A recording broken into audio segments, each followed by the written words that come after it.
Nah, gitu. Jadi gak boleh dibaca wa min syah. Tidak. Tapi bunyi nun sukunnya karena ini ikhfa, dia disamarkan dan dengungkan.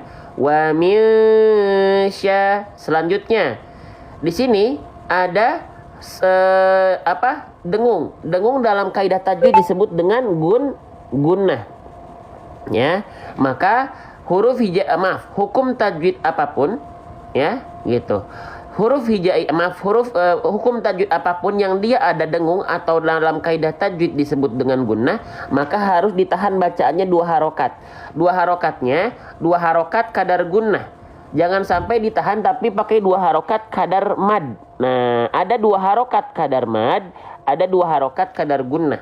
Ketika kita baca hukum tajwid mad tabi'i yang dipakai 2 harokat tapi kadarnya kadar mad. Tapi karena ini ikhfa bukan hukum tajwid mad, maka ketika ditahan jangan pakai 2 harokat kadar mad tapi 2 harokat kadar gunnah. Oke, sekarang apa bedanya 2 harokat kadar gunnah dengan 2 harokat kadar mad? Nih, banyak orang melafalkan ikhfa itu pakai 2 harokat kadar mad, kecepatan. Wa misya, itu 2 harokat tuh ya. Ya, itu 2 harokat yang kita lafalkan. Tapi kenapa terasa terlalu cepat? Karena itu yang dipakai kadarnya kadar mad. Seharusnya yang dipakai karena ini ada dengung, maka yang dipakai 2 harokat kadar gunnah. Bedanya apa? Kalau 2 harokat kadar gunnah seperti ini. Wa misya, wa misya. Ya, jangan sampai 2 harokat kadar mad. Wa misya, kecepatan. Ya. Oke. Nah, ketika samar dan dengung ditahan 2 harokat kadar gunnah, bukan 2 harokat kadar mad, sambil siap-siap ketika samar dan dengung melafalkan siap-siap. Terima kasih topinya Bunda ya. Sambil melafalkan shin, siap-siap. Contoh. Perhatikan baik-baik. Wa misya, wa misya, wa misya. Oke. Nah, sekarang ketika melafalkan ikhfa yang bertemu dengan shin, tidak boleh dibaca betul-betul bunyinya. Ya, tidak boleh. Ya, tidak boleh. Kenapa? Karena ikhfa yang betul-betul dibaca seperti hanya ketika bertemu huruf qaf dan kaf. Contohnya min qablikum atau angkana. Angkana. Nah, itu baru seperti ketika ketemunya bukan shin tapi qaf dan kaf. Selain itu, shin di sini nggak boleh. Wa min sya, nah nggak boleh. Tapi disamarkan dan dengungkan saja tanpa betul-betul kuat seperti Wa min sya. Kenapa? Karena dia ikhfanya ausat, pertengahan. Jadi nggak kuat, ya, sedang-sedang aja. Faham? Ya. Jadi kalau kita lafalkan bukan dibaca Wa min sya, tidak, cukup disamarkan dan dengungkan. Jangan terlalu Wa min sya. Oke? Sip, silakan. Kalau ini ada manfaat, yuk kita sebarluaskan konten-konten ngaji, konten-konten bedah tajwid secara terperinci ya ke grupnya teman-teman. Di-share dan di-tap-tap layarnya. Semoga jadi pahala jariah ya, berburu pahala jariah berjamaah ya. Baik, ini sudah difoto. Kalau sudah difoto, saya akan izin hapus ya. Baik. Depok hadir, selamat bergabung ya. Lanjut. Wa misya. Nah, sekarang kita akan coba berfokus terhadap huruf shin. Huruf shin ini kesalahan yang sering kali terjadi seperti apa? Kesalahan yang sering kali terjadi ketika kita melafalkan huruf shin adalah dibaca bibirnya centil. Ini bahasa saya ya. Bibirnya centil. Ingat, huruf shin itu tidak boleh dilafalkan dengan bibir yang centil. Kenapa? Karena huruf shin dia makhrajnya bukan bertumpu pada bibir. Lantas bagaimana cara melafalkannya? Oke, maksudnya bibir centil seperti apa? Saya akan contohkan terlebih dahulu biar teman-teman tahu, oh, bacaan yang keliru itu seperti apa, bacaan yang salah itu seperti apa, gitu ya. Oke. Perhatikan. Jangan sampai ketika kita melafalkan shin, bibir kita centil. Maaf ya, ini agak... Maaf sebentar ya. Jangan sampai ketika kita melafalkan huruf shin, bibir kita centil seperti ini. Sya, sya. Nah, itu kan ada pergerakan bibir yang centil, jadinya monyong-monyong. Wa misya. Nah, itu tidak perlu.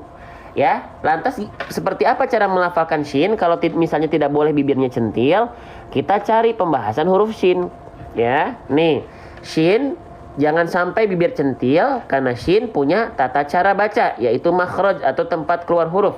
Keluarnya dari mana? Kita geser. Keluar dari wastul lisan. Wastul lisan itu artinya tengah lidah. Dalilnya wal wastu faji musyirunya. Ya, seperti apa itu? Nah, seperti ini. Teman-teman bisa lihat area yang berwarna ungu di sini. Perhatikan bagian tengah lidahnya, dia diangkat ke langit-langit, diangkat dia, mengarah dia ke langit-langit, tapi tidak disentuhkan, hanya diarahkan saja. Bang, kenapa tengah lidahnya gak nempel ke langit-langit? Agar ada celah. Celahnya buat apa? Untuk sifat yang disebut dengan at-tafashi atau tafashi. Tafashi itu artinya menyebar udara dari mulut, ya, gitu. Makanya di sini, ya, dia tengah lidahnya nggak betul-betul menempel ke langit-langit karena dikasih celah untuk sifat menyebarnya udara atau tafashi. Maka ketika dilafalkan, perhatikan, cukup dilafalkan karena huruf shin huruf yang tipis, maka senyum aja bibirnya. Lalu lafalkan shin sesuai dengan kaidah. Perhatikan, sebar udara dari mulut. Sya, sya, nggak perlu sya, sya, tidak, tapi sya. Nah, masya itu ya, seperti itu ya. Insyaallah ya, seperti itu ya. Sya, bukan sya. Nah, seperti itu. Sekarang kita lanjutkan. Paham sampai sana, teman-teman? Paham? Insyaallah ya. Nah, jadi kita bahas Ustaz nggak apa-apa ya, masih baru, kita baru 16 menit ya. Yuk bareng-bareng kita belajar ya. Saya izin dampingi teman-teman per huruf, per harokat. Ya, nggak cuman selewat, biar nggak asal lancar bacaan kita. Oke? Wa min sya, seperti itu. Oke? Sip. Ya, dia ingat, saya ingatkan, dia harus punya sifat tafashi, menyebar udara dari mulut. Ya, tafashi, ya, menyebar udara. Saya izin tulis biar teman-teman ingat, insyaallah, menyebar udara dari dalam mulut. Oke? Syashi syubash. Nah, seperti itu ya. Baik, sekarang kita lanjutkan lagi ke pembahasan berikutnya. Wa min syarri. Nah, sekarang kita masuk ke pembahasan huruf ro. Perhatikan baik-baik ya, saya sengaja per huruf nih. Huruf ro ya, kesalahan yang sering kali terjadi seperti apa, teman-teman? Huruf ro, kesalahan yang sering kali terjadi adalah dia dibaca dengan ro tidak boleh getarannya banyak-banyak, karena huruf ro memiliki sifat takrir ya, gitu, takrir ya. Warro wa bitakririn ju'il. Dia itu bergetar lidahnya tapi hanya sedikit. Berbeda halnya dengan huruf R. Terima kasih Bunda Jun, tumpengnya semoga Allah ganti ya rezekinya. Oke, jadi bukan ro, ri, ru, tapi ro, ri, ru. Tapi jangan sampai karena getarannya tidak terlampau banyak, teman-teman jadi justru menghilangkan getaran dari huruf ro. Contohnya ro, ri, ru. Nah, jangan seperti itu juga. Oke. Nah, bagaimana cara melafalkan huruf ro? Saya langsung contohkan saja, teman-teman tinggal ikuti. Perhatikan, saya tulis dulu ya. Jadi getarannya jangan sampai terlampau banyak karena dia memiliki sifat warro wa bitakririn joil. Ya, perhatikan baik-baik. Nih. Syar, yang menyentuh bukan ujung sisi lidah, tapi punggung lidah. Syaru, yang ke langit-langit, lihat, bukan ujung sisi lidahnya. Ya, syarri, syarri, syarri, syarri, syarri. Nah, gitu. Ya, gitu. Oke, sip. Kita lanjutkan kembali. Jangan sampai getarannya terlampau berlebihan. Ya. Oke, selanjutnya di sini huruf ro-nya kita bahas harokatnya. Harokatnya berharokat baris bawah atau kasroh. Maka teman-teman, kalau ada huruf ro berharokat baris bawah atau kasroh, maka dia dibaca tebal atau dia dibaca tipis. Karena huruf ro ini ada dua wajahan, ada dua wajah. Dia bisa dibaca tebal, dia bisa dibaca tipis. Nah, kalau ro dibaca berharokat kasroh atau baris bawah, maka ro harus dibaca dengan tipis ya. Oke, jangan dibaca tebal. Ya, kapan ro dibaca tebal, kapan ro dibaca tipis? Nih, ya. Perhatikan, huruf ro dia dibaca tebal ketika tadi berharokat fathah ataupun dhammah. Disebutnya tafkhim atau mufakhomah. Tebal. Caranya gimana? Caranya kalau huruf yang tebal, dia punya sifat isti'la. Pangkal lidahnya diangkat ke langit-langit. Ro dan ru. Tapi kalau misalnya huruf ro berharokat kasroh, dia dibacanya tarqiqo atau muraqqaq. Ya, dibaca tipis. Caranya gimana? Pangkal lidahnya kebalikannya, yaitu tidak diangkat ke langit-langit karena sifatnya istifal. Ri, ri, ri. Maka ketika kita praktekkan ke dalam bacaan, perhatikan kita praktek juga ya. Teori praktek per huruf per harokat. Wa min syarri, ya, syarri gitu. Jadi getarannya nggak banyak ya, syarri tidak. Oke. Nah, kita lanjutkan lagi teman-teman. Ini ada manfaatnya, ada kebaikannya. Pengen dapat investasi pahala jariahnya, tap-tap layarnya dan share. Di pojok kanan bawah ada tanda panah, silahkan di-share ke grupnya masing-masing ya. Semoga jadi pahala jariah, dapat ilmu, dapat pahala jariah. Lanjut. Wa min syarri. Nah, sekarang jangan sampai gara-gara ro-nya, oh bang, ro-nya bertasydid berarti getarannya diperbanyak, ya tidak. Basic tasydid itu apa? Basic tasydid itu ditekan ya. Hati-hati, tidak semua tasydid ditahan konsepnya ya. Huruf yang bertasydid yang hanya ditahan hanya 2 huruf, nun dan mim. Ketika bertasydid itu baru ditahan. Kenapa? Karena ada hukum gunnah ya. Selain ini 2, ya udah dibacanya ditekan. Ya, jadi bukan ditahan gini. Syarri itu baru ditahan. Nggak boleh ro ditahan ketika bertasydid, tapi ditekan saja. Ya, ditekan saja. Contoh, syarri, syarri. Kalau misalnya nggak ditekan, emang bunyinya gimana bang? Kalau nggak ditekan bunyinya gini. Syarri, syarri. Tapi kalau pakai tasydid, syarri, bukan ditahan tapi ditekan. Ya, ini banyak yang konsepnya salah nih. Ya, kurang tepat. Katanya semua tasydid ditahan. Tidak, konsepnya bukan ditahan. Yang ditahan itu hanya 2 huruf, nun dan mim bertasydid saja. Karena ada hukumnya, gunnah nama hukumnya. Terima kasih Bunda Tanti. Ya, semoga giftnya Allah ganti ya dengan rezeki yang lebih berkah lagi. Lanjut ya teman-teman sekalian. Saya izin dampingi teman-teman pelan-pelan per huruf per harokat ya. Wa min syarriha. Nah, sekarang kita lanjut lagi ke pembahasan huruf H. Teman-teman, kira-kira teman-teman tahu nggak ini hurufnya huruf H yang mana nih? Apakah H yang besar atau H yang kecil? Nah, karena kan kalau di bahasa di Indonesia H itu dibagi dengan 2 istilah, ada H besar, ada H kecil. Ini adalah H kecil. Sepakat kita ya. Nah, kesalahan yang sering kali terjadi ketika kita melafalkan H kecil ada 2 hal ya, dan ini bisa jadi kesalahan yang besar. Kenapa? Karena mengganti huruf ya, atau tertukar huruf. Contohnya, banyak orang yang melafalkan H kecil itu dilafalkan menjadi H besar. Ini salah tentunya ya. Atau mengganti H kecil menjadi semi-semi huruf kho. Ini juga salah.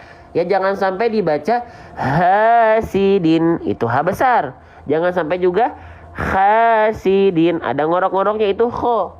Dan ini kalau terjadi 2 kesalahan ini disebut dengan lahan jali. Nah, saya sengaja bahasanya pelan-pelan ya, mendampingi teman-teman satu persatu, saya dampingi ya untuk pelafalannya ya.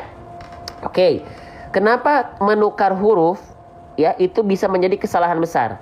Karena bisa ngerusak makna ayat, makna firman Allah yang harusnya. Contoh misalnya, dalam kosakata bahasa Indonesia ada kosakata KAMU. Huruf U-nya kita tertukar sama jadi huruf I, KAMI. Beda 1 huruf, beda maknanya.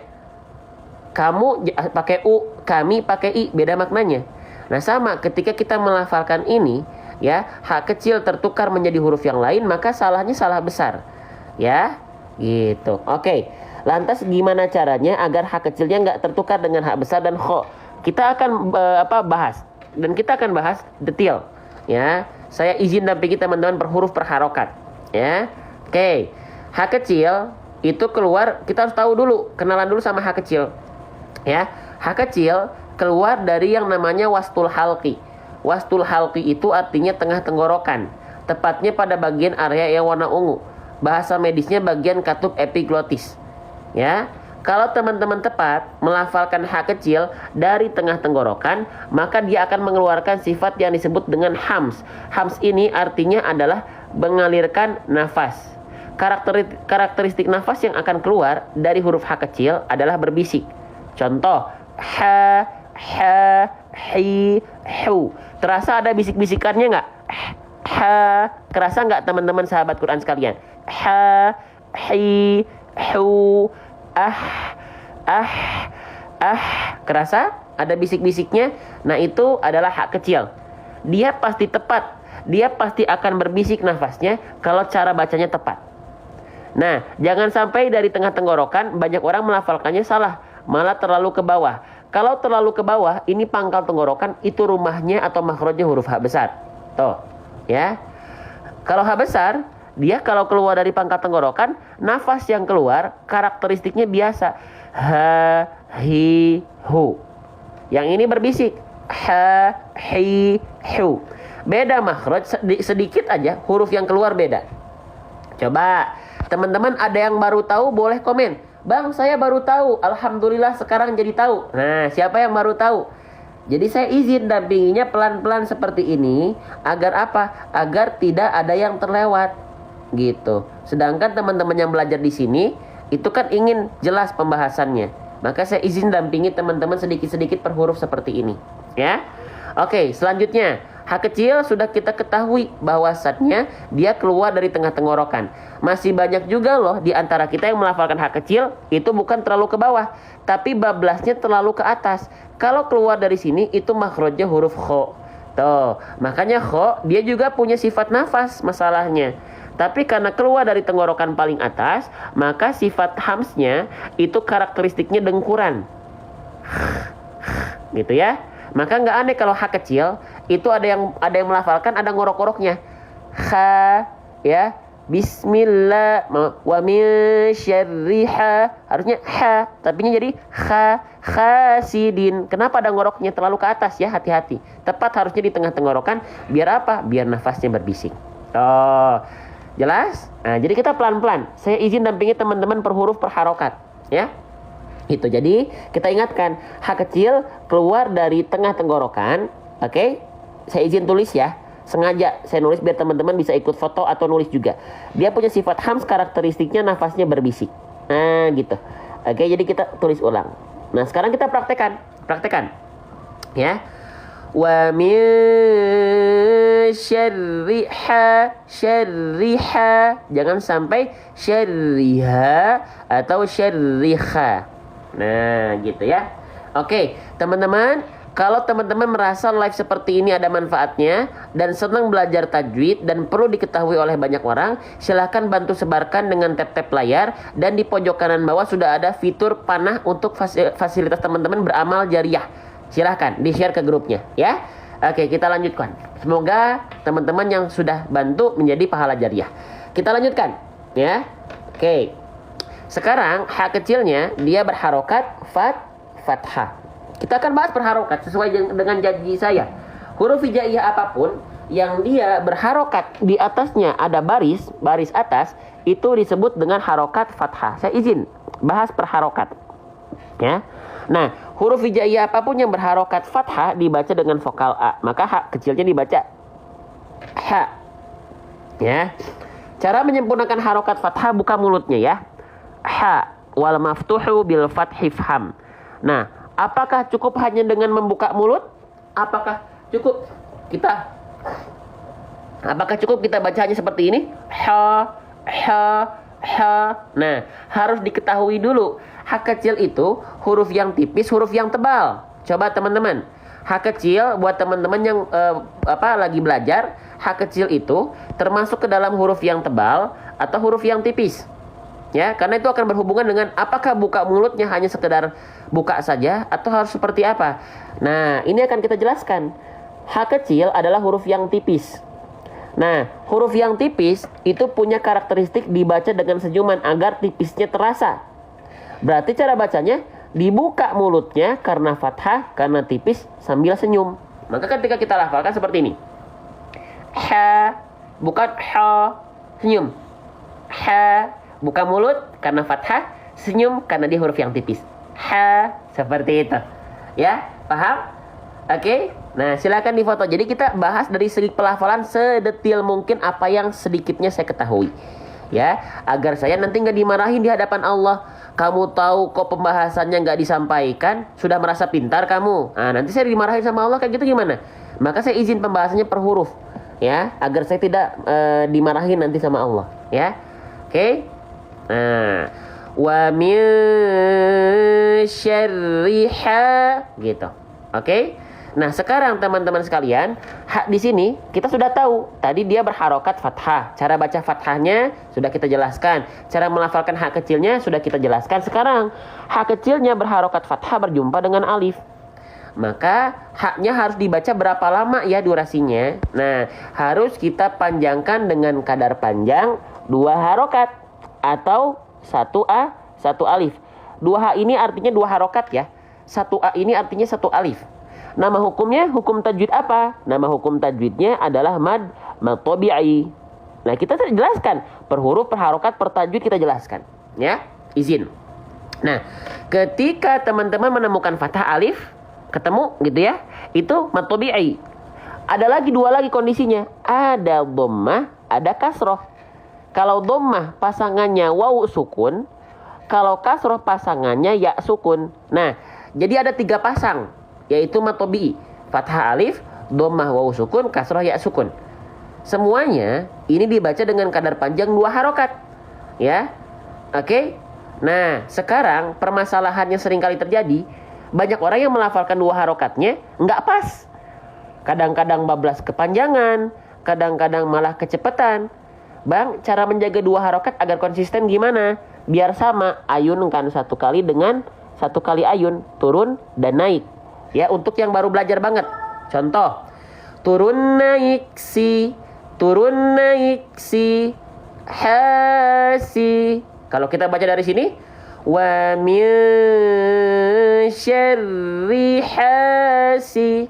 Nah, itu diayunkan saja, nggak apa-apa. Nanti kalau sudah terbiasa, nggak diayunkan pun nggak apa-apa, asalkan 2 harokatnya tetap terjaga. Contoh kalau nggak diayunkan, hasi, itu nggak diayunkan haknya, tapi tetap 2 harokat, gitu, ya. Oke, tuh nggak ya teman-teman, lihat nggak kerasa ya nonton 1400. Semoga yang bantu tap-tap layar dan share, teman-teman kecipratan pahala jariahnya. Kalau ini ada manfaat, kalau ini ada penting bagi teman-teman, silahkan tap-tap layar dan share ke grupnya masing-masing. Kalau share gimana caranya bang? Di pojok kanan bawah ada tanda panah, silahkan share ke grupnya masing-masing. Gitu ya, kalau ada manfaat. Oke? Sip, lanjutin lagi ya. Gitu. Pakai ketukan boleh. Wa min syarri hasi. Nah, sekarang kita akan melanjutkan ke huruf sin. Teman-teman, nggak perlu kebingungan. Huruf sin itu kita lafalkan persis seperti kita melafalkan huruf S, gitu ya. Sin di sini dia berharokat baris bawah. Ingat, kita akan bahas perharokat dan perharokat pun kita bahas. Nah, sin di sini dilafalkan S selesai, seperti S selesai. Tapi S-nya di sini dia berharokat baris bawah atau disebut dengan harokat kasroh. Sesuai janji saya dampingi per huruf per harokat. Nah, huruf hijaiyah apapun yang dia berharokat baris bawah, kasroh dibaca dengan vokal I, maka sinnya tidak kita baca sa. Jangan, karena bukan fathah. Nggak dibaca su. Bukan, karena bukan harokat dhammah. Tapi kita baca si, karena dia berharokat kasroh. Oh, gitu ya. Oke. Nah, sekarang cara menyempurnakan harokat kasroh kita bahas juga. Gimana caranya? Wadhun khifadin bin khifadin lil fammi yatimu. Apaan tuh bang? Rendahkan rahang bawahnya ya. Oke, saya contohkan, tenang ya teman-teman, biar nggak ngebayanginnya biar nggak susah. Gini, jadi banyak orang di antara kita mengenali huruf berharokat kasroh aja sebatas dia harus senyum, dia harus nyengir. Nah, bukan hanya sekedar nyengir, tapi ini pembahasannya. Jadi kasroh itu bukan bertumpu pada cengar-cengir, senyum-senyum saja. Si, apalagi cuman si, tidak. Tapi rendahkan bagian rahang bawah kita. Si. Lihat, bukan si, tapi si. Wadhun khifadin min khifadin min famiyatimu. Saya janji akan mendampingi teman-teman per harokat per huruf. Ya, biar di hadapan Allah nanti saya nggak dipertanggungjawabkan. Mana kamu, saya udah kasih sedikit keilmuan, nggak disampaikan. Sudah ngerasa pintar kamu. Nah, itu ya. Kita takut seperti itu. Saya takut seperti itu. Ya, paham ya? Nah, gitu. Hasi. Nah, direndahkan rahang bawahnya. Oke, silahkan di screenshot. Boleh difoto ya. Silahkan difoto. Oke. Sip, kita lanjutkan lagi. Jadi bukan hanya sekedar kapan-kapan bahas khusus mad. Insya Allah ya, kita bahas sesuai dengan ayat. Ya, gitu. Karena judulnya bedah tajwid. Kalau teman-teman ingin bahasan khusus, kita sedang persiapkan TikTok series khusus. Pembahasan per surah, per hukum tajwid, per babnya nanti ada. Ya, ditunggu. Kalau di live kita bedah tajwid. Kita lanjutkan. Wa min syarri hasi. Posisi lidah nggak usah dipikirin. Lafalkan seperti huruf S natural. Ya. Gitu. Huruf sin nggak saya bahas dengan kondisi makhrajnya. Kenapa? Karena lafalkan sin seperti S natural, itulah sin. Ya, seperti huruf S. Ya, lanjut. Nah, ada pembahasan yang perlu kita detailkan, ya. Tapi ada pembahasan yang tanpa kita detailkan pun dengan natural kita melafalkannya sudah tepat. Gitu ya. Sip. Nah sekarang contoh huruf dal. Ini harus kita bahas detail karena ada kesalahan yang seringkali terjadi. Kalau sin semudah melafalkan huruf S, makanya nggak terlalu saya banyak bahas. Tapi apakah huruf dal di sini yang warna hijau itu sama seperti huruf D pada abjad alfabet? Jawabannya adalah tidak.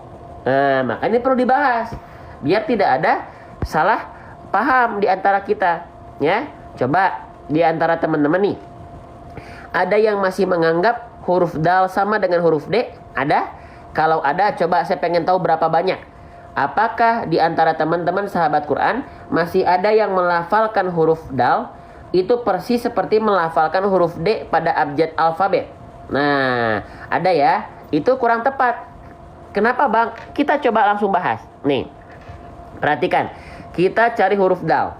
Ya, huruf dal yang masih menyamakan dengan huruf D itu tidak betul-betul serupa. Makanya bahaya nih kalau teman-teman hanya puas membaca Al-Quran dari fitur Latin. Ternyata dal dengan D kalau kita ingin bicara hakikat mereka berbeda. Ya bedanya memang tipis tapi beda. Dal punya makhraj tempat keluar huruf dari mana? Dari torful lisan. Ya, torful lisan itu apa? Ujung lidah. Diapain bang? Wato uwadalu watamin huwa min ulyasanaya. Maksudnya bagaimana bang? Nih, huruf dal itu keluar dari ujung lidah disentuhkan dengan pangkal gigi seri atas. Kalau teman-teman dengan tulisan ini masih belum terbayang, nih kita perlihatkan. Nih, huruf dal itu dilafalkan dengan cara menyentuhkan ujung lidah ke pangkal gigi seri atas. Ya. Jadi kita punya gigi seri atas, punya gusi tempat tumbuhnya, tempelin pakai ujung lidah kita. Ya. Oke, sama nggak dengan huruf D? Biasanya kalau kita melafalkan D alfabet bukan seperti ini, tapi seperti ini. Ya, ujung lidahnya ke langit-langit. Iya nggak? Iya nggak? Kalau saya biasanya melafalkan D kayak gini. Ya. Ini D. Ya, kalau ini dal, da, da, da. Ini da, da, da. Bang, emang suaranya beda ya? Kita buktikan dalam kosakata duduk. Kosakata duduk kalau kita pakai D bunyinya seperti ini. Duduk. Tapi kalau pakai dal duduk. Pakai D duduk, pakai dal duduk. Nih, ini bedanya beda-beda tipis antara duduk dengan duduk. Ya. Jadi hati-hati ya. Jangan sampai bilang huruf dal itu sama persis dengan huruf D. Kalau pengen detail. Karena saya sudah janji, ya Allah sedikit titipkan amanah keilmuan ke saya, maka saya harus dampingi sesuai dengan apa yang sudah Allah titipkan. Ya, per huruf, per harokat, per tajwid, per ayat kita bahas. Ya. Oke, saya dampingi teman-teman, ya. Gitu. Oke, saya takut dipertanggungjawabkan di hadapan Allah, ya. Gitu. Takut saya, makanya saya bahasnya pelan-pelan, per huruf saya bahas, ya. Per harokat juga. Hasidin. Bukan hasidin banget, jangan pakai D, tapi pakai dal. Ya, paham sampai sana? Coba kita lihat 1.500-1.400 orang. Coba paham teman-teman sekalian? Ya, semoga teman-teman berkenan untuk menambahkan kolom komentar. Ya, insyaallah. Saya izin lanjut ya. Oke, ya. Nah sekarang teman-teman sekalian di sini ya ada kasrotain. Ya, kasrotain kalau misalnya barisnya satu teman-teman. Kalau barisnya satu, perhatikan. Izin ya, saya jelaskan sepelan-pelan ini. Ya, kalau barisnya satu teman-teman sekalian, maka dalnya dibaca dengan vokal I kan ya. Dalnya dibaca dengan vokal I ya. Nih, saya tulis dulu ya biar teman-teman yang baru belajar bisa Allah kasih izin lebih paham. Dibacanya di. Tapi kalau misalnya baris bawahnya dua, mana tadi? Maka dibacanya dengan vokal tambahin N1. Hasidin. gitu ya. Karena baris bawahnya 2. Tapi kalau baris bawahnya 1 jadinya di. Tuh, baris bawahnya 1. Jadi ini bacanya di. Tapi kalau baris bawahnya 2, ya, baris bawahnya 2. Nah, ini perhatikan. Kalau baris bawahnya 2, seret, ya, maka dia dibaca menjadi pakai N. Hasidin. Gitu. Oke? Pelan-pelan. Saya janji bahas per huruf per harokat, ya, pelan-pelan. Oke. Hasidin. Nah, sekarang kalau teman-teman melihat, ya, di sini ada huruf berharokat kasrotain berjumpa dengan huruf yang berwarna hijau. Ini disebut dengan hukum tajwid. Sebelum ke sana, saya pengen nanya teman-teman, ini huruf apa? Coba. Huruf yang berwarna hijau ini, ketika saya tanya masih banyak yang keliru. Apakah nama huruf ini? Teman-teman sekalian, ada yang tahu? Ini, coba kita lihat ya. Apakah masih ada jawaban yang kurang tepat? Nanti saya izin koreksi. Nah, masih banyak di antara teman-teman yang salah faham dan salah kaprah. Ya, menganggap ini alif, padahal dia bukan alif, teman-teman. Saya izin tilang ya. Yang menganggap ini alif, kita akan coba bantu. Ini bukan alif, Bang. Kan ini tangkai angka 1 itu alif, Bang. Alif itu sebelahnya. Ya. Alif itu sebelahnya, teman-teman nih. Alif itu sebelahnya. Ya. Perhatikan, alif itu sebelahnya. Kalau ini hamzah. Hah, kenapa, Bang? Kan sama-sama bentuknya. Kalau alif di atas ataupun di bawahnya nggak punya harokat. Tapi kalau hamzah, dia ada harokatnya tuh. Bisa membedakan nggak? Ya. Oke? Ya. Jadi yang ini namanya bukan alif, tapi apa? Hamzah. Ya. Jadi huruf yang sering kita baca A, I, U itu namanya, ingat ya, bukan alif tapi hamzah. Ya, paham ya? Nah, kalau tugasnya alif buat apa, Bang? Tugasnya alif, nih contoh ya, kita contohkan. Tugasnya alif karena dia tidak berharokat, memang dia nggak bisa dibaca sendiri. Karena tugas alif hanya untuk memperpanjang huruf yang berharokat fathah sebelumnya. Ya, contohnya seperti ini. Nih, alif bisa hidup kalau sebelumnya fathah. Zalnya dibaca jadi 2 harokat. Kenapa? Karena ada fathah ketemu alif. Kalau misalnya zalnya nggak ada alif, contoh, ya kita bahas pelan-pelan. Saya janji ke teman-teman bahas pelan-pelan. Kalau misalnya nggak ada alif, maka zalnya nggak dibaca 2 harokat kan? Idzaha. Tapi kalau ada alifnya, idzaha. Kalau alif sebelumnya nggak ada fathah, contoh, kita balikin.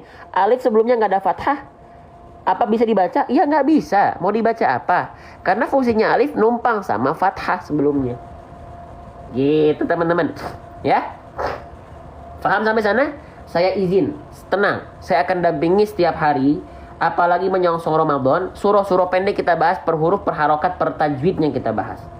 Ya. Saya janji ke teman-teman. Oke. Nah, lihat ya. Dampak dari kita berjamaah untuk menyebar konten-konten baik itu berpengaruh pada penonton. Yang nonton sekarang 1.700, 1.800. Maka kalau teman-teman rasa pembahasan detail ini adalah manfaat, yuk tap-tap layar, share ya, di pojok kanan bawah ada fitur panah tuh. Itu buat fasilitas teman-teman beramal jariah ya, di-share ke grupnya masing-masing. Oke? Nah, kembali lagi, jadi kalau alif dia tidak berharokat, kalau hamzah dia mandiri. Dia nggak perlu numpang sama huruf harokat apapun. Ya. Dia karena dia berharokat, bisa dibaca sendiri. A, I, U, gitu ya. Oke, paham ya? Baik, kita lanjutkan kembali. Boleh difoto dulu. Silakan difoto dulu, ya. Nah, kalau ini ada manfaat, silakan teman-teman langsung difoto aja, ya. Oke, kita lanjutin lagi ya. Sip, bismillah.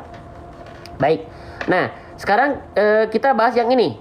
Ya, tadi saya udah bahas kasrotainnya, saya udah bahas hamzahnya. Sekarang perpaduan antara kasrotain dengan hamzah, apa nama hukumnya? Tuh, kita bahas pelan-pelan. Ini apa nama hukumnya? Pertemuan antara si biru dengan si hijau. Yang tahu, ini disebut dengan idhar halqi namanya, ya. Saya izin tulis di atasnya. Ya, bismillah. Disebut dengan hukum tajwid idhar halqi. Tenang, kita akan bahas. Nih, idhar halqi. Apa itu idhar halqi? Kita bahas, kita bedah, ya. Idhar halqi masuk ke dalam bab hukum tajwid apa, teman-teman? Bentar ya. Idhar halqi masuk ke dalam bab hukum nun sukun dan tanwin. Nah, jadi dalam bab tajwid itu ada bab nun sakinah dan tanwin. Ya. Oke, kita buka. Di dalam hukum nun sukun dan tanwin ada 4 hukum. Yang mau foto silakan nih. Ya, ada izhar, ada idgham, ada iqlab, ada ikhfa hakiki. Ya, gitu. Oke.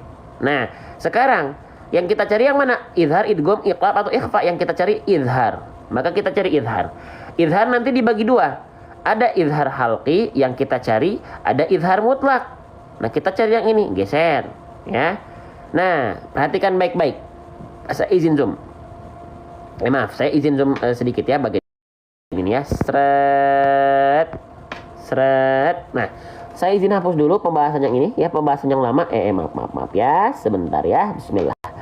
Bismillah, ya Allah mudahkan kami ya Allah dalam belajar ya Allah. Faham, makanya disebut dengan idhar halki. Gitu teman-teman sahabat Quran. Faham sampai sana?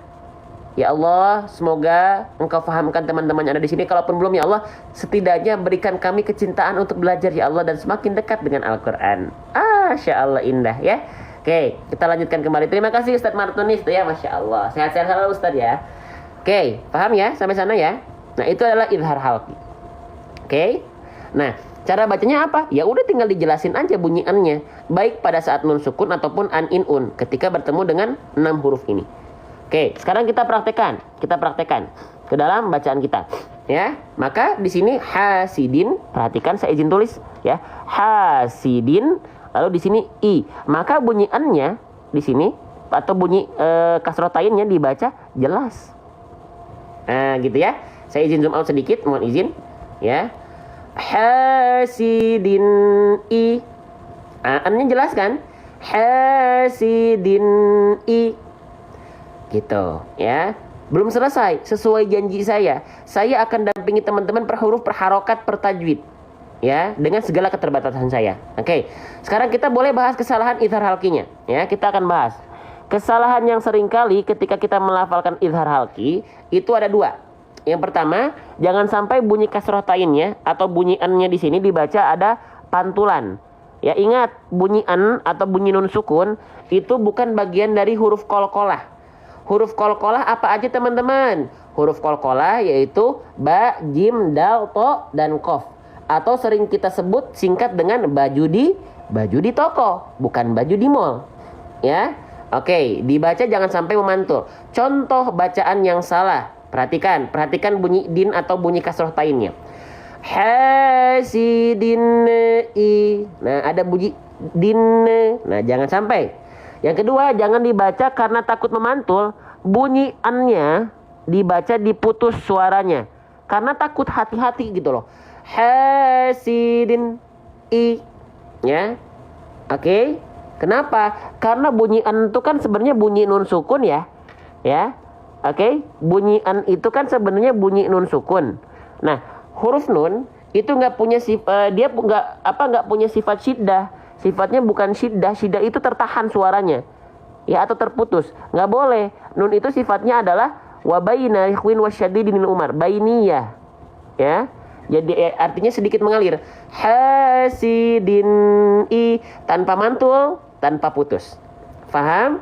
Nah, saya janji ke teman-teman, bahasnya pelan-pelan, per huruf, per harokat kita bahas, ya, gitu. Karena saya takut teman-teman di hadapan Allah, kalau Allah misalnya dipertanyakan, Difari, saya sudah titipkan keilmuan kepada engkau sedikit, tapi engkau sudah sombong, tidak mau mensyiarkannya lagi. Kenapa? Nah, saya yang kena batunya nanti. Makanya saya izin per huruf saya bahas, per harokat saya bahas, ya. Semoga teman-teman bisa memahami itu, ya. Semoga teman-teman bisa mentolerir itu, karena saya bahasnya pelan-pelan, izin. Ya, nggak bisa bahasan tipis-tipis. Kenapa? Karena saya coba bahasan singkat-singkat, nggak kebiasaan, dan ada rasa takut gitu ya. Oke, kita lanjutkan. Bismillah. Oke, tuh lihat, yang nonton sekarang 2000. Terima kasih Bunda Eti, ya. Kalau teman-teman merasakan ini ada manfaat, ada kebaikan pembahasan per huruf seperti ini, maka jadilah agen-agen kebaikan. Silakan, ada fasilitas beramal jariah di pojok kanan bawah, ada tanda fitur panah. Itu fasilitas amal jariah teman-teman. Silakan share ke grupnya masing-masing atau boleh dengan tap-tap layar. Lanjut. Wa min syarri hasidin i. Nah, ya, kita Qurankan TikTok bareng-bareng. Oke, selanjutnya teman-teman sekalian kita masuk ke pembahasan huruf ini nih, yang ini nih. Teman-teman, ini namanya huruf apa ya? Teman-teman, ini nih, yang ini nih. ya, yang saya blok dengan warna hijau. Teman-teman tahu nggak nama asli dari huruf tersebut ketika dia tidak berharokat? Ketika dia nggak berharokat, ya, gitu.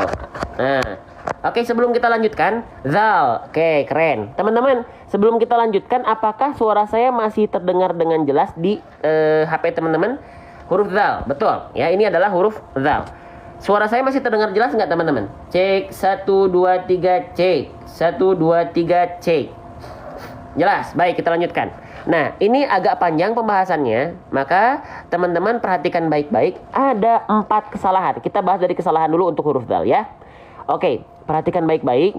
Ada 4 kesalahan yang sering kali terjadi ketika kita melafalkan huruf dal. Apa itu? Yang pertama, dibaca digigit, ya.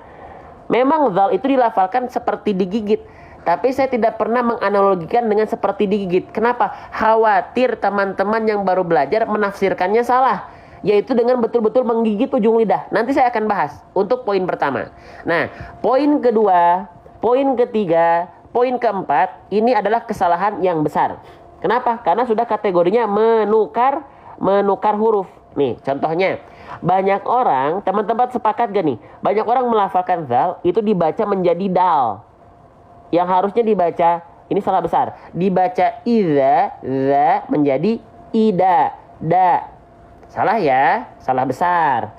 Yang ketiga, poin ketiga, ini juga salah besar, mengganti zal menjadi malah dihapus, menjadi huruf zai. Ini salah besar juga. Contoh, iza, bukan. Ya, oke. Satu lagi, ya, jangan sampai dibaca menjadi huruf jim, ija. Coba sekarang teman-teman, kesalahannya sering kali teman-teman lafalkan. Yang kedua, ya, yang poin 1 jangan dibahas dulu. Poin 2, poin 3 atau poin 4. Coba, saya sering salahnya jadi huruf poin 2 bang, jadi dal, saya ida. Jangan. Nah, coba teman-teman paling sering posisi lidah belum kita tunjukkan, ya. Nah, paling sering terjadi yang mana? 2, 3.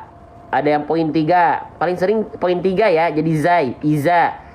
Poin 4 juga ada, Masya Allah. Ya, oke, baik. Bang, kan udah dibahas kesalahannya. Mana yang betulnya? Oke, tenang. Kita bahasnya janji saya pelan-pelan. Ya. Oke, nih. Yang penasaran zal dilafalkan seperti apa? Ya, perhatikan baik-baik. Nih, zal. Ya, yang ini itu dilafalkan sama seperti sa, yaitu bukan digigit, tapi apa? Ujung lidah kita disentuhkan tipis-tipis ke ujung gigi seri atas. Ya, bang, kenapa bukan digigit? Kalau digigit nanti ada sifat dari huruf dzal yang berubah menjadi yang harusnya rokhwah, mengalir suara, menjadi syiddah. Ya, jadi patokannya bukan digigit, hati-hati. Ya, digigit sedikit. Nah, itu sebenarnya kalau pelafalannya betul, oke, nggak masalah. Tapi banyak orang jadinya salah. Kenapa? Karena pemahamannya betul-betul digigit. Nih, cara melafalkan huruf dzal itu hanya dengan menyentuhkan tipis-tipis ujung lidah ke ujung gigi seri atas. Emang ada dalilnya? Ada. Apa? Wadhdhu wadzalu wasalil ulya min tarafaihima. Sentuhkan ujung lidah kita tipis-tipis, tidak ditekan bahkan digigit, hanya disentuhkan tipis-tipis dan alirkan suara. Ini tipis aja nih.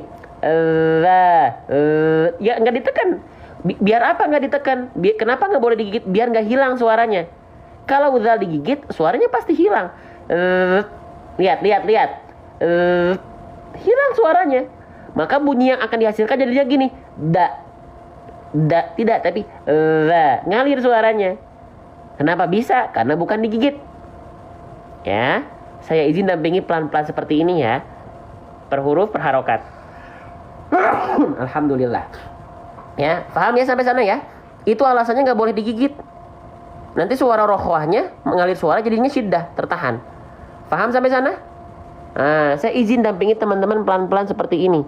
Ya, biar apa? Biar terperinci, ya, biar jelas. Oh iya, alasannya kenapa? Nggak boleh kenapa? Jelas. Ya, paham sampai sana? Oke, teman-teman sekalian paham? Alhamdulillah, makasih ya Mah ya.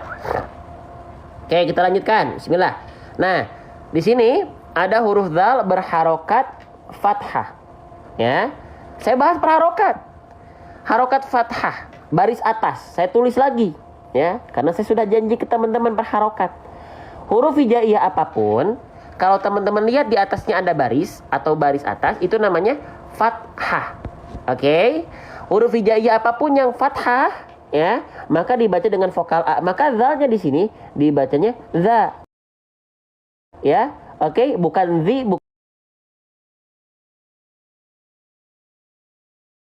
bukan zu.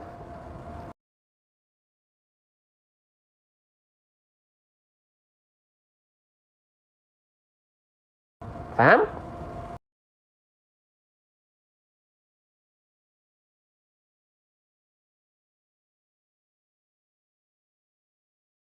Nih.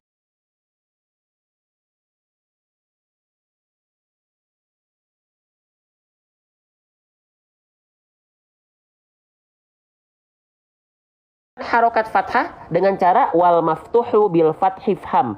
Dibuka mulutnya, ya. Apakah cukup hanya dibuka mulutnya? Contohnya seperti ini. Contohnya seperti ini, ya. Contohnya seperti ini. Za. Apakah seperti itu? Enggak cukup. Ya, belum cukup. Belum cukup kita mengetahui informasi ini. Ya, za berharokat fathah dibuka mulutnya, za. Apakah cukup? Tidak. Harus kita ketahui, zal itu huruf tipis, huruf tebal. Teman-teman sekalian, nih, ya. Huruf zal itu huruf tipis atau huruf tebal. Ini harus kita ketahui karena akan berpengaruh terhadap pelafalan per huruf kita. Huruf zal adalah huruf yang tipis, teman-teman. Ya. Kalau huruf yang tipis, maka dia dibaca dengan karakter sambil senyum. Nah, jadi ini baru insya Allah akan lebih sempurna. Ketika zal berharokat fathah, karena fathah buka mulutnya, karena huruf zal adalah huruf tipis sambil senyum. Buka mulut sambil senyum. Contoh, buka mulut, za, sambil senyum, za. Nah, gitu ya. Bukan hanya za, tapi bukannya za, tapi za. Oke, sip. Nah, ya. Amin tuh dari Malaysia, Johor, selamat bergabung, ya. Gitu. Zalnya sudah dibahas, ya. Nah, ini yang nonton 1800, ya. Sambil saya mau izin minum, teman-teman kalau ngerasa live ini ada kebaikan, ya, perlu banyak orang tahu, perlu anak-anak kita yang nonton TikTok tahu, tap layar dan share biar FYP terus. Ya, biar konten-konten ngaji itu di boosting oleh TikTok, ya. Ya, yang mau ingin fasilitas pahala jariah di pojok kanan bawah ada tanda panah tuh, di-share ke grupnya. Ya, itu fasilitas pahala jariah buat teman-teman. Fasilitas amal jariah, ya. Lanjut, selanjutnya di sini fathah sudah kita jelaskan, zalnya sudah kita jelaskan. Sekarang zalnya berharokat fathah ketemunya sama si alif. Ya, sama si alif. Maka huruf hijaiyah apapun ketika ada fathah ketemu sama si alif dibaca berapa harokat? Dibaca dengan kadar panjang dua harokat, ya. Dua harokat atau satu alif, ya. 2H itu artinya 2 harokat, 1A itu 1 alif. Sama nggak bang? Sama, hanya beda istilah saja. Teman-teman mau bilang 1 alif boleh, mau bilang 2 harokat boleh, ya. Gitu. Nama hukumnya apa? Matobi'i. Saya jelaskan, janji saya per harokat, per huruf, per tajwid kita jelaskan, ya. Gitu, ya. Coba teman-teman, ya, matobi'i selain fathah ketemu alif, ada 2 lagi kondisi matobi'i. Apa aja? Yo, jangan ragu-ragu, jangan takut salah. Namanya belajar harus berani salah, ya. Gitu. Karena kesalahan dalam belajar adalah suatu keniscayaan, ya. Gitu. Jadi jangan takut salah. Wawu bertemu, dhammah bertemu dengan wawu sukun. Kasroh berjumpa dengan ya sukun. Ya, keren, teman-teman, ya. Udah pada tahu tuh, udah pada pintar. Ya, jadi saya di sini hanya mendampingi teman-teman belajar. Ya, jadi yang disebut dengan matobi'i ada 3, ya. Yang pertama ada fathah alif, dhammah wawu sukun, kasroh ya sukun. Itu adalah macam-macam matobi'i. Cara melafalkan matobi'i biar nggak kepanjangan atau biar nggak kecepatan.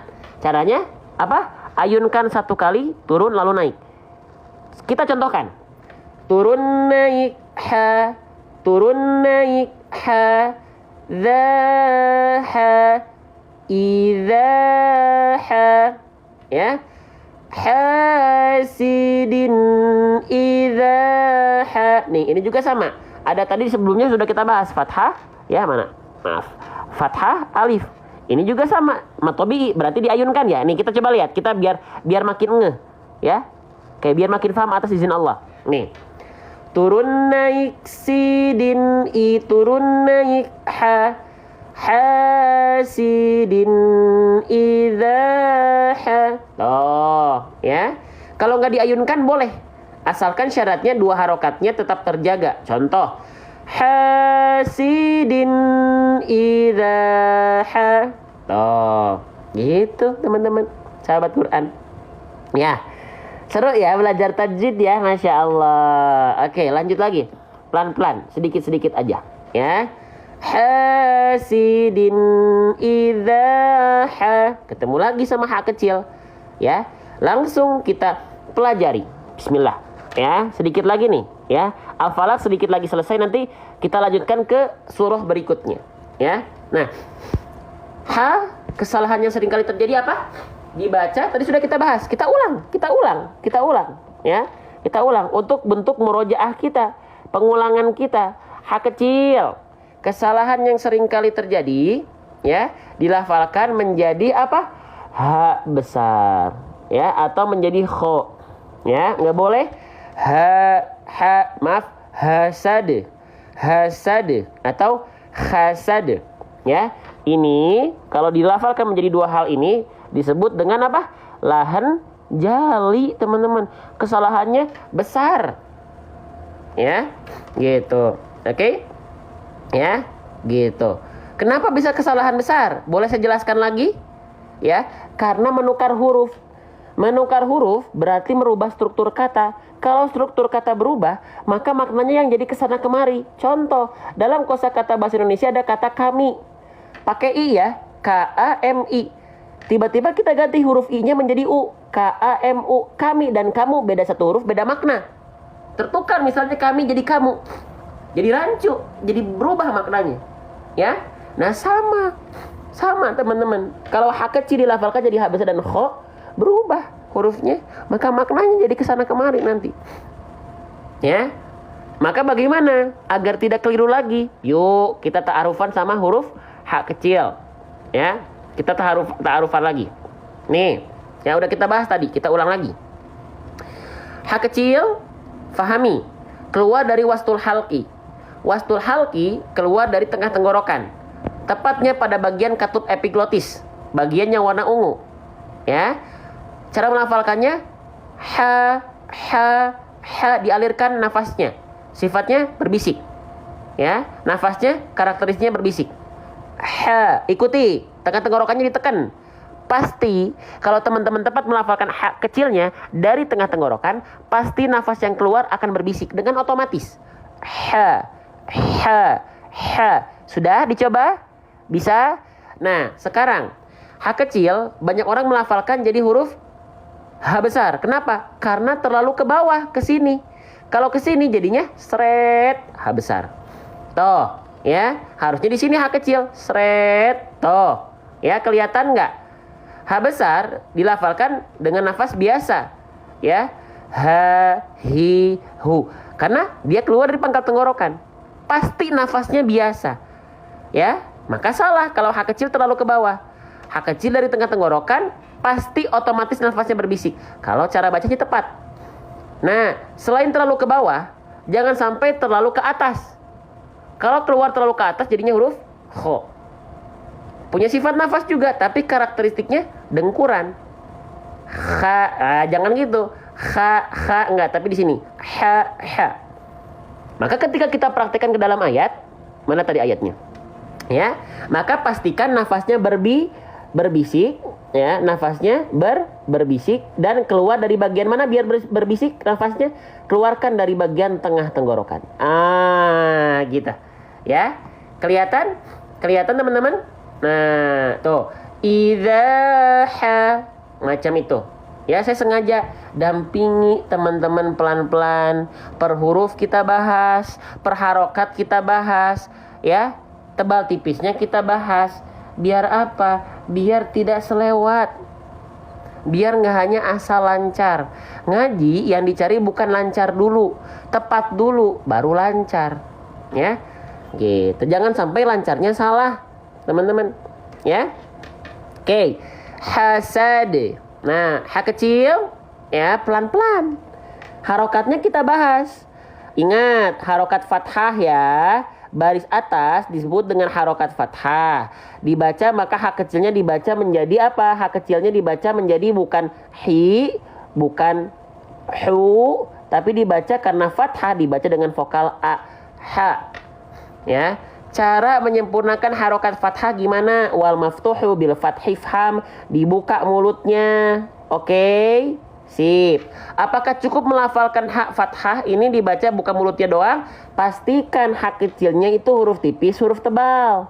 Coba saya ingin nanya, ya teman-teman, hak kecil itu huruf yang tipis atau huruf yang tebal?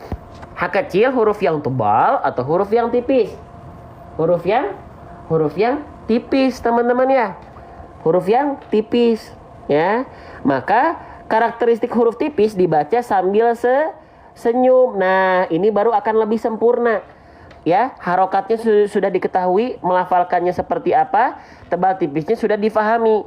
Maka karena fathah buka mulutnya, karena tipis sambil senyum. Ya, terima kasih Bunda Eti. Semoga rezekinya berkah ya. Oke, teman-teman. Nah, jadi dibaca buka mulutnya ha sambil senyum. Ha. Bukan hanya ha, bukan hanya senyum ya. Ha, enggak, tapi buka mulutnya sambil senyum. Ha. Gitu, teman-teman. Ya. Gitu. Oke. Jelas?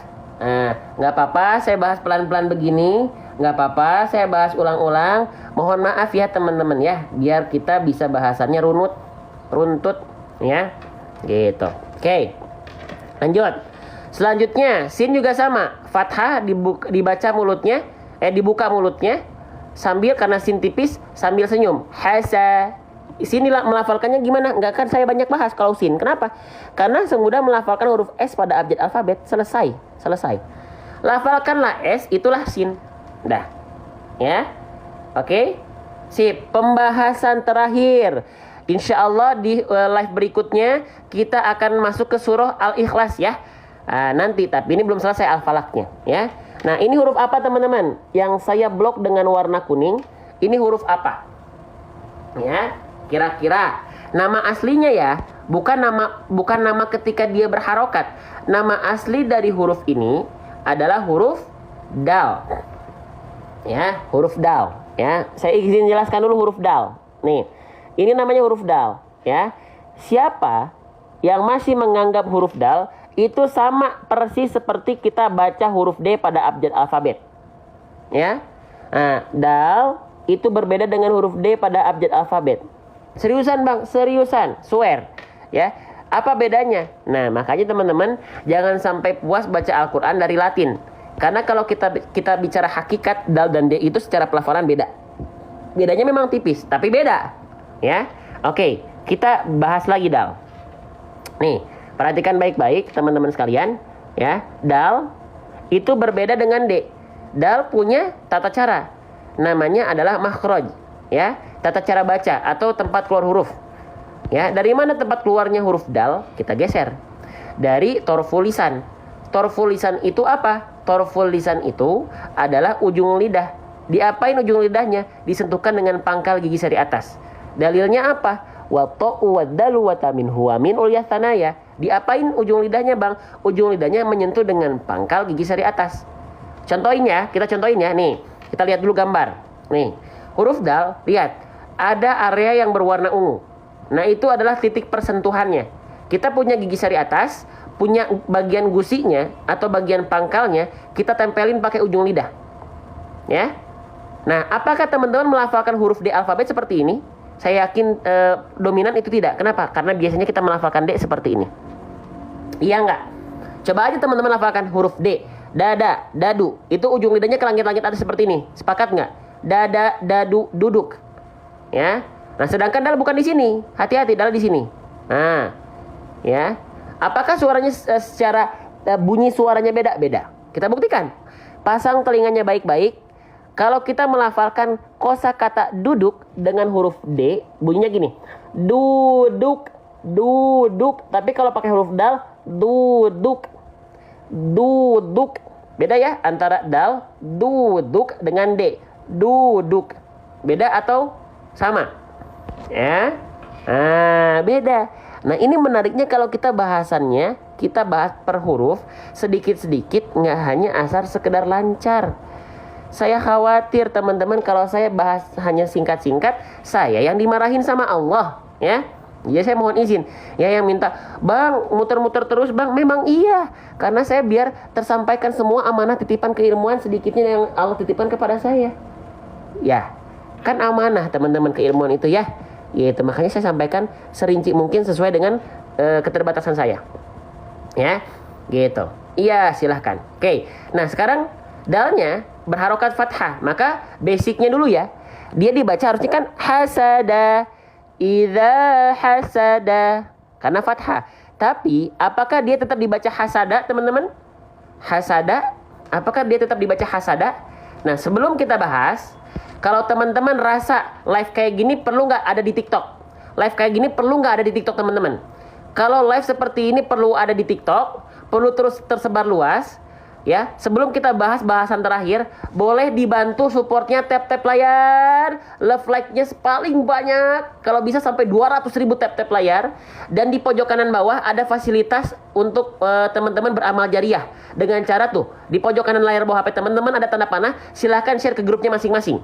Dimulai dari sekarang, ya. Kita Qurankan TikTok sehingga anak-anak cucu-cucuku lagi. Saya baru punya anak satu udah bilang cucu-cucuku. Cucu-cucu kita maksudnya, ya. Anak-anak kita, cucu-cucu kita mendapatkan tontonan baik dan teman-teman dapat pahala jariahnya, ya. Oke, kita lanjutkan. Idza hasada. Nah, sekarang, ya, ketika dia berharokat baris atas memang seharusnya kita baca da. Tapi aturan mainnya seperti ini. Ketika teman-teman sekalian perhatikan, ya, ketika dia berharokat fathah atau seperti ini contohnya, huruf hijaiyah apapun yang dia berharokat fathah, ya, yang harusnya dibaca da dengan vokal a. Tapi kalau kita berhenti pada huruf hijaiyah apapun yang berharokat fathah, baik berhenti di akhir ayat seperti ini atau berhenti pada pertengahan ayat ketika ada tanda-tanda waqaf atau tanda berhenti, maka harokat fathahnya kita ganti menjadi apa? Harokat fathahnya, teman-teman sekalian, kita ganti menjadi sukun. Nah, disukunkan. Keren, teman-teman. Disukunkan. Ya, disukunkan akibat apa? Disukunkan akibat berhenti. Ya. Nah, sukun yang tiba-tiba ada ini namanya adalah sukun arid. Saya tulis ya, biar teman-teman jadi wawasan aja, gak usah dihafalkan. Tapi fahami konsep, ya. Sukun arid boleh, sukun aridoh boleh. Sukun arid itu sukun palsu atau sukun baru. Kenapa disebut dengan sukun baru atau sukun palsu? Karena kan memang palsu, asalnya dia kan fathah. Tapi karena berhenti jadilah sukun. Nah, ya. Buah sukun enak digoreng, iya, apalagi teman-teman masakin ya buah sukunnya. Aduh, tinggal makan misalnya, aduh, masya Allah nikmat. Ya, oke, sip, paham ya? Maka dalnya menjadi sukun, ya. Ini bukan mad arid sukun karena nggak ada mad tobi'inya sebelumnya. Jadi ya cukup sukun arid saja, ya. Jadi bukan mad arid sukun. Mad arid sukun itu kalau sukun aridnya ketemu sama mad tobi'i. Ini bukan mad tobi'i, jadi bukan mad arid sukun. Ya, oke, teman-teman, dal punya sifat huruf yang hanya muncul ketika dal dalam kondisi sukun. Kira-kira apa nama sifatnya?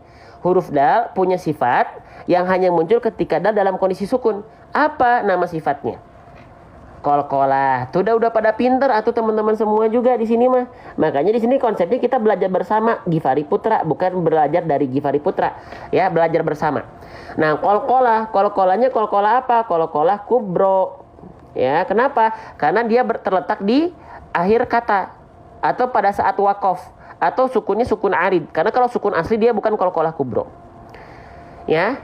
Nah, kol-kolah itu apa? Kol-kolah itu artinya adalah pantulan, bahasa kitanya dipantulkan. Kubro itu pantulan yang besar atau kuat.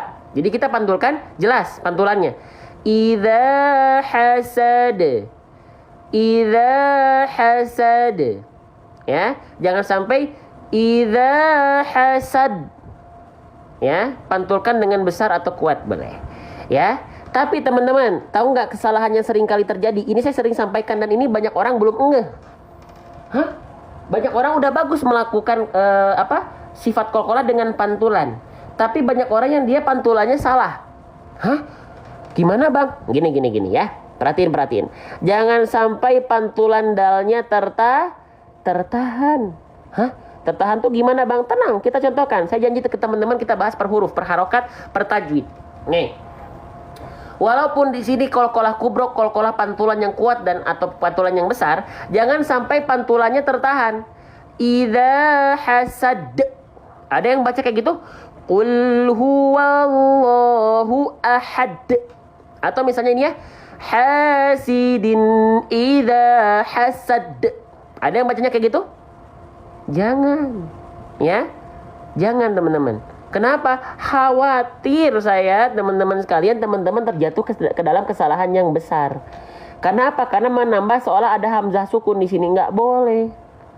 Hah? Kenapa tiba-tiba jadi ada hamzah sukun?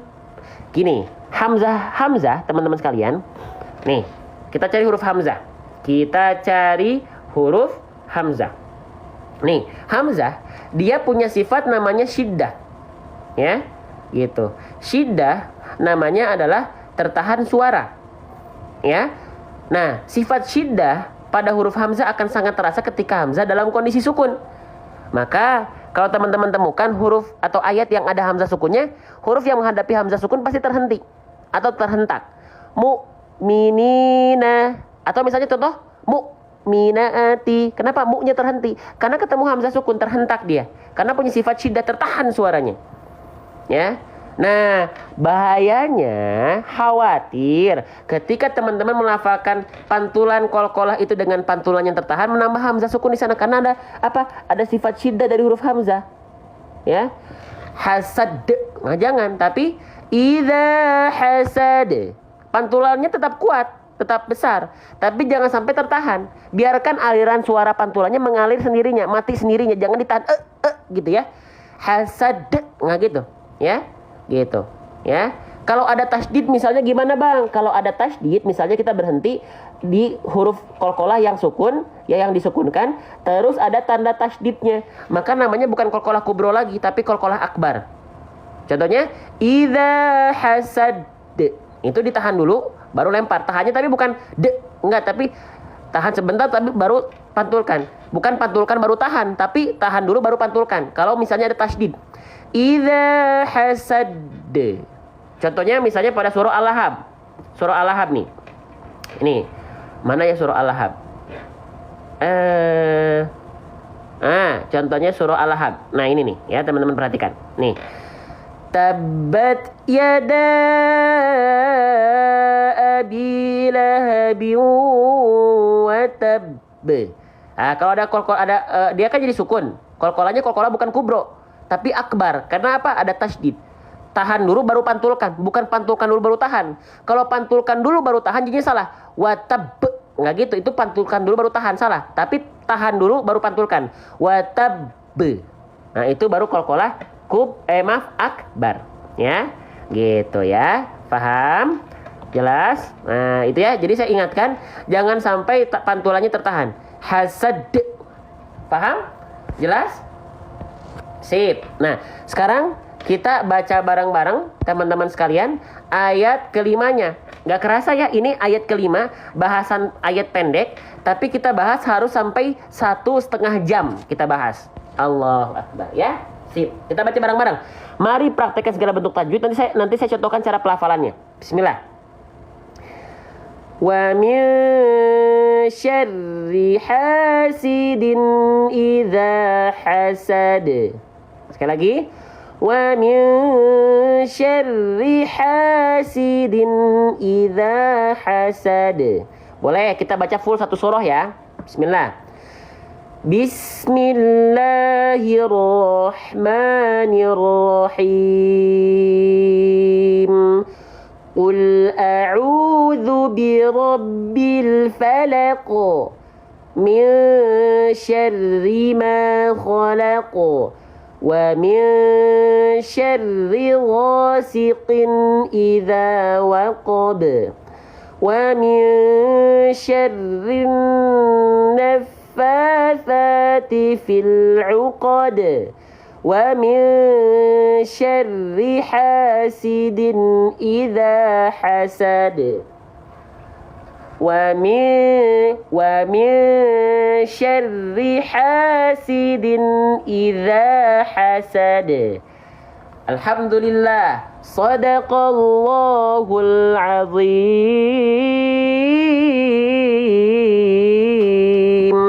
Yang udah